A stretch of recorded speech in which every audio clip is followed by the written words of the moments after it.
बोले साम्राज्य ठीक है, मैं तो ऋषि हूं, भिक्षा भी लूंगा ना। बोला ठीक है। बोले भिक्षा में क्या चाहते हैं? बोले भिक्षा में कुछ धन चाहिए मुझको।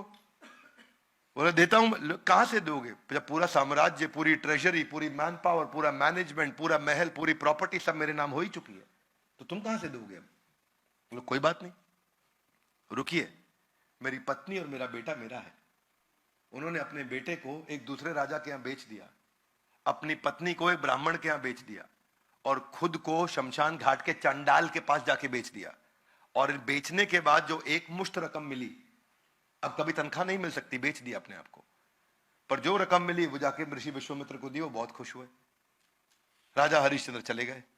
अब ना उनके पास पुत्र, क्योंकि वो भी बेच दिया गया, ना उनके पास पत्नी, क्योंकि वो भी बेच दी गई, ना उनके पास अपना खुद की स्वतंत्रता, क्योंकि वो अपने आप को भी बेच चुके थे शमशान घाट में, वहां मुर्दा लाशों को जलाने के लिए।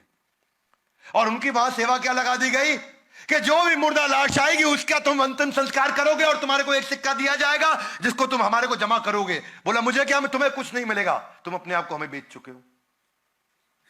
अब वो राजा दूसरा, जहां उनका बेटा काम किया करता था, कई महीनों तक वहां काम करता रहा, सालों तक करता रहा, उसको बदले में कुछ नहीं मिला। पत्नी ब्राह्मण के यहाँ काम करती रही, उनको कुछ नहीं मिला।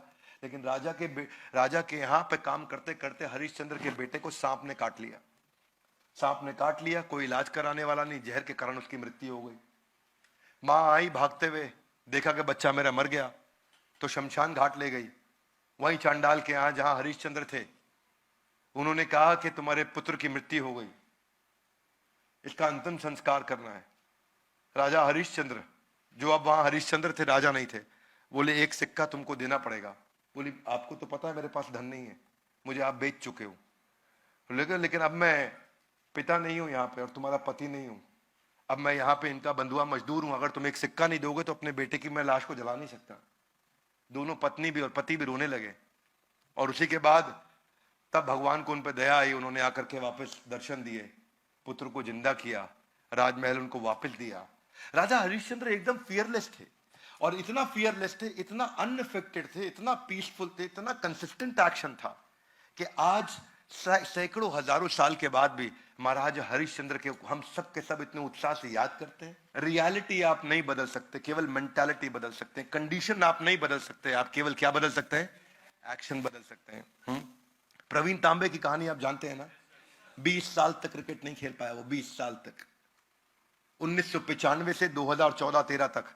2013 में जाकर के 41 साल की उम्र में उनको एक बार एक एक्स्ट्रा की तरह ले लिया, क्योंकि एक खिलाड़ी को चोट लग गई थी, पर वो 20 साल तक उन्होंने उत्साह छोड़ा नहीं। 48 साल की उम्र तक इतनी ज्यादा उम्र वाले आईपीएल पे खरीदे गए एकमात्र खिलाड़ी रहे, एक के बाद एक उन्होंने कई अवार्ड जीते। बस मैं यही आपसे आज कहना चाहता हूं कि ये अफेक्टेड कंसिस्टेंसी से अगर हम अनअफेक्टेड कंसिस्टेंसी तक जा सकें, यानी कि मेरे को रिजल्ट मिले या ना मिले, मेरा अधिकार कर्म करने में, और अगर मैंने उस पर पूरी एनर्जी डाल दी तो मुझे कोई जिंदगी में हरा नहीं सकता। मुझे लोग गिरा सकते हैं पर मुझे हरा नहीं सकते। This is called Gita in action. ये था हमारा दूसरे अध्याय का 47वां श्लोक, जिसको आज हमने समझा, कर्मण्येवाधिकारस्ते मा फलेषु कदाचन। भगवत गीता इन एक्शन जो हमने सीरीज शुरू करी है, इससे में हम चाहते हैं कि एक एक एपिसोड को देखना चाहिए। Come on, would you agree with me loudly? Yes no? Come on, yes no? एक एक एपिसोड को आके देखना चाहिए। हर एपिसोड में बहुत गहराई है, हर एपिसोड में बहुत पावरफुल मैसेज है। हमारे साथ जुड़े रहने के लिए, इस वीडियो को अपने सही मित्रों तक पहुंचाने के लिए आप सबका हृदय की गहराई से प्रेम पूर्वक बहुत बहुत थैंक यू वेरी मच।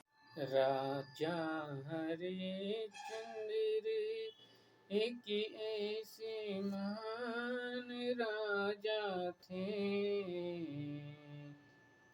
उनकी तरह आज तक कोई राजा न हुआ।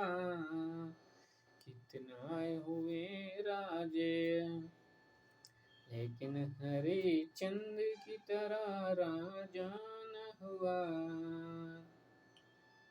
किसको कहाँ दान देंगे तो पूरा दिया, खुद को बेच दिया, बीबी बच्चे को बेच दिया। लेकिन एक ब्राह्मण के लिए, और ब्राह्मण के भेष में वो तो थे कोई और, उनकी परीक्षा ले रहे थे और परीक्षा लेते लेते हरिचंद सब कुछ दान दे दिया। बोले भगवान अभी भी बाकी है